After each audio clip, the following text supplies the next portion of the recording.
Alô, pessoal. Feliz Ano Novo, feliz 2024.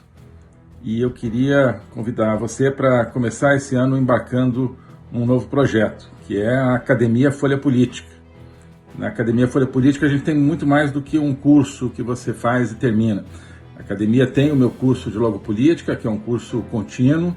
Tem também a Agenda 2030, que é um programa semanal de análise da atualidade, e vários outros materiais, e tudo isso forma um conjunto que é de reflexão, de formação pessoal, de preparação nossa para enfrentar todos os desafios da nossa política, do mundo, do Brasil, daquilo que está destruindo nossa liberdade, nossa esperança, e também, portanto, um projeto para reconstruir essa esperança a partir de toda uma análise da cultura ocidental, do nosso manancial de cultura que a gente não pode perder e que é o nosso grande arsenal para enfrentar tudo isso, desde Aristóteles, Platão, passando pelas epístolas de São Paulo, Santo Agostinho, até chegar aos nossos autores contemporâneos,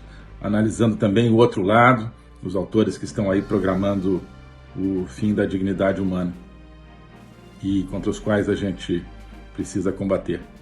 Então, esse é o projeto da Academia Folha Política. Se você quiser conhecer e entrar nessa aventura intelectual e pessoal, junto conosco, os links estão aqui na descrição do canal, e vamos em frente juntos. Espero contar com você lá. Ele diz assim, hoje qualquer frissonzinho entre Washington e Moscou, ou entre Washington e Pequim, né? Moscou está mais complicado por causa da guerra na Ucrânia, obviamente, mas com Pequim é assim, né? Se tem alguma divergência, alguma irritação, ele diz assim, isso é rapidamente criticado dos dois lados como um potencial retorno à Guerra Fria, né? Ele fala, o uso desse clichê, né, desse lugar comum, hoje é irônico, uma vez que a Guerra Fria foi lutada e foi vencida, né, mas isso foi esquecido e não imitado, a estrutura, digamos, da vitória na Guerra Fria. Então, continua o Kasparov. Em vez de sustentar os princípios do bem e do mal, do certo e do errado, e os valores universais dos direitos humanos e da vida humana, nós temos diálogos, resets, né, como o Great Reset, ele escreveu isso aqui antes do Great Reset, do Fórum Econômico Global, né, e equivalência moral, né, aquilo que eu, durante a minha gestão como chanceler, chamava de indiferença moral, falava que o Brasil precisava acabar, a diplomacia brasileira precisava acabar com a indiferença moral, a gente precisava colocar a moral no centro da nosso exercício de política externa, né? Exatamente o que ele está dizendo. E ele vai mostrar que isso tudo leva ao empoderamento do Putin, ao empoderamento do totalitarismo. Esse fato de que, olha, pessoal, não é assim, qualquer divergênciazinha você, então, não pode porque está voltando a Guerra Fria. Não, né? No fundo ele diz assim, antes fosse, porque a Guerra Fria havia esse sentido, né? Onde está o bem, onde está o mal, onde está o certo, onde está o errado. Então hoje as pessoas não querem voltar à Guerra Fria, dizem, né? Não é porque não queiram a guerra, é porque na Guerra Fria elas tinham que ter valores. Na Guerra Fria elas tinham que talvez sacrificar alguma coisa para defender os seus valores. E nem tanto assim tinham que sacrificar, porque se você olha, então tinha que sacrificar interesses econômicos, então tem que colocar na balança, né, os valores e interesses econômicos. Isso também é uma falsa ideia, né? Os reais interesses econômicos de prosperidade de uma nação, de uma empresa, de uma pessoa, estão junto com os valores, né? Quem acha que vai enriquecer roubando vai acabar na cadeia, pelo menos deveria ser assim, né? Quando você começa a falar assim, não, olha, o meu valor estaria lá, mas o meu interesse está aqui, então eu vou para cá, onde está o meu interesse, né? Na verdade, você, no fundo, está, no longo prazo, destruindo também o seu interesse. Mas, enfim, Então, se você olha para o Ocidente durante a Guerra Fria, então a gente teve que sacrificar muita coisa para que o mundo não caísse no totalitarismo soviético. Na verdade, não, porque se você olha, né, os 30 anos entre, um pouco menos de 30 anos, entre logo depois da Segunda Guerra Mundial, começo da Guerra Fria. Né? Então, se você olha, digamos, entre o começo da Guerra da Coreia, 1950, né, e a crise do petróleo, 1973, só 23 anos. Nesse período, foi o maior período de crescimento econômico da história da humanidade, no Ocidente, com liberdade econômica e defendendo a democracia, inclusive com gastos militares, com empenho diplomático para defender a democracia, a liberdade no mundo. Né? Então, não, os interesses estavam juntos com os valores. Os interesses estavam juntos com os valores. E, a partir de 1989, quando o Ocidente abandona os valores em nome dos interesses, o Ocidente tem vivido um período de 30 anos de estagnação econômica, de empobrecimento das classes médias, de aumento da pobreza, né, de diminuição da sua capacidade tecnológica, diminuição do bem-estar geral das pessoas. Né. Então, assim, agora estamos com menos valores, mas estamos melhor de vida, aqui com a defesa do nosso interesse. Não estamos. Não estamos. Então, isso é mentira. É mentira, isso que você tem que escolher entre os interesses e os valores. Tá? Se você quiser pegar uma coisa dessa live de hoje, pegue isso.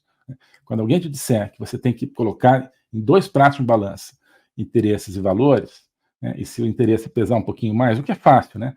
Na nossa mentalidade, você escolhe os interesses, sacrifica os valores, e aí você sai dizendo que você é muito pragmático, isso é mentira. Tá? Isso que estão dizendo para você é mentira. Os seus interesses estão junto com os seus valores. Tá? Aí você vê como você defende os seus interesses, né, em cada momento. Isso é ser pragmático, é ver em cada momento como defender os seus interesses, mas os seus interesses estão juntos, de mãos dadas com os seus valores. Se você abandona os valores em nome dos interesses, você não terá seus interesses atendidos. Né? Pode ter no primeiro momento, né? Mas, sobretudo, no médio e longo prazo, você vai empobrecer, tanto moralmente, claro, mas também economicamente, né? Tanto como pessoa quanto como Estado. Bem, então, Guerra Fria, falamos aqui, essa questão do comércio, ele fala também de maneira muito apropriada, a meu ver. Então, diz o Kasparov, desses últimos 30 anos também que nós estamos vivendo. Décadas de comércio criaram tremenda riqueza que ditaduras como a Rússia e a China usaram para construir sofisticadas infraestruturas autoritárias dentro dos países deles e a aplicar pressão no exterior. Tá? Então, o que a renúncia do Ocidente aos seus valores proporcionou ao longo de 30 anos? Algo em troca para quem está no Ocidente, incluindo a América Latina no Ocidente, claro. Algo em troca? Temos, então crescemos muito mais? Não. Né? Você proporcionou poder econômico para ditaduras, principalmente China e Rússia, né? E esse poder econômico foi usado para essas ditaduras se consolidarem nos seus próprios países, continuarem oprimindo seus povos, e para exercerem sua pressão ditatorial, né, em favor do seu modelo ditatorial ao redor do mundo. Então, ele dá o seguinte exemplo. A Europa, estamos falando de 2015, né? Portanto, foi depois que foi na prática uma invasão da Rússia no território da Ucrânia, mas disfarçada em 2014. A Europa, diz o Kasparov, consegue 1/3 da sua energia da Rússia, né? Embora alguns países individualmente obtenham mais da sua energia da Rússia. Ao mesmo tempo, a Europa representa 80% das exportações de energia da Rússia, ou seja, a Europa absorve 80% das exportações de energia da Rússia. Então, quem tem mais alavancagem sobre quem? Ele pergunta. Em tese, seria a Europa, teria mais alavancagem sobre a Rússia, porque a Europa só dependia em 30% do gás russo, enquanto que a Rússia dependia em 80% da Europa para vender o seu gás, né? Mas ele diz, então, olha, entretanto, durante a crise da Ucrânia, que foi a crise de 2014, não a de hoje, mas hoje isso se repetiu, nós ouvimos frequentemente que a Europa não podia fazer nada contra a Rússia por causa da sua dependência energética, né? Olha, esse argumento se aplica à China, né, outro país ditatorial. Não podemos fazer nada contra a China porque dependemos da China contra a China, né, mas para evitar que o modelo chinês se torne o modelo do mundo, um modelo totalitário, né? Qualquer coisa que nós fizermos para não absorver o modelo chinês, a China não vai gostar e nós não podemos fazer isso, né, porque nós dependemos do mercado chinês, né? Mas quem depende mais de quem, né? São países democráticos, estou falando de todos os países democráticos, como todo, não só do Brasil, claro que isso aplica ao Brasil também. Quem depende mais de quem? São os países democráticos que dependem mais da China ou a China que depende mais dos países democráticos, né? São os países democráticos, são a China que depende mais dos países democráticos, certo? Na agricultura, no caso do Brasil, isso é muito claro. É muito claro. Sempre se falou assim, a China, né, vai importar de quem? Sobretudo se o Brasil e Estados Unidos, né, você conceber Brasil e Estados Unidos deveriam ser dois grandes países democráticos, né? E, portanto, o mundo democrático, outros países democráticos também, grandes fornecedores agrícolas, países europeus, Austrália, todos esses países são responsáveis pelo que a China come. Então, eles aqui, né, teriam, portanto, uma alavancagem imensa sobre a China para ajudar o povo chinês a se livrar da sua tirania, né, para que a tirania chinesa não se consolidasse do jeito que ela está sendo consolidada. Não, né, a China é que gere essas relações, como se ela fosse a dona dessas relações. O globalismo existe, é uma coisa concreta. Ele é composto pelo Great Reset do Fórum Econômico Mundial, pelo projeto hegemônico da China, pelo programa de manipulação e conquista da América do Sul pelo Foro de São Paulo e outros elementos. E esses elementos eles atuam uns em benefício dos outros, sempre, principalmente através do controle da linguagem, porque o controle da linguagem é o controle do nosso pensamento. Então nós estamos tendo o nosso pensamento reprogramado, e essa reprogramação vai contra a nossa liberdade, vai contra a essência do ser humano. Isso é o globalismo. Com base nesse estudo, nessa experiência, é que eu criei o curso de logopolítica. Toda semana eu dou aulas sobre geopolítica, literatura, filosofia, cultura de um modo geral, tudo isso em conjunto formando um espaço de conhecimento que eu denomino a logopolítica, para nós não apenas entendermos a ameaça do globalismo, mas podermos nos contrapor a ela. Se você quiser entrar nesse projeto de conhecer o globalismo e enfrentar o globalismo, clique aqui.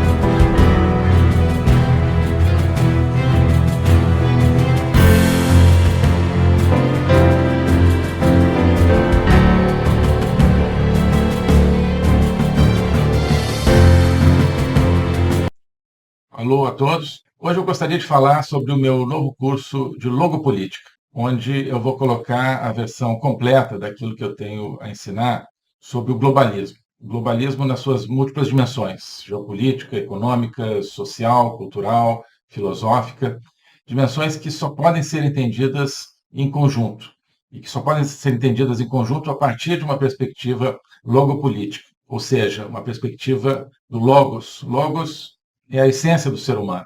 É a racionalidade, mas é também a linguagem e a capacidade de se comunicar e de sentir a transcendência. E essa essência do ser humano está ameaçada e, por isso, a gente precisa entendê-la numa perspectiva logopolítica, portanto, política, ou seja, que tem a ver com a discussão do destino, com a luta pelo destino. Portanto, logopolítica diz respeito à luta e ao combate pelo futuro da humanidade, pela essência do ser humano, que está ameaçada justamente pelo globalismo. Ensinar isso, para mim, é uma missão que eu quero compartilhar com vocês. É uma aventura intelectual para a qual eu quero convidar vocês, uma aventura que é fundamental para que possamos participar da luta justamente por um mundo verdadeiro, por um mundo autêntico, por um mundo que preserve a essência do ser humano, um destino de uma humanidade livre, de uma humanidade aberta justamente ao Logos e a toda a sua complexidade. Nesse curso você vai entender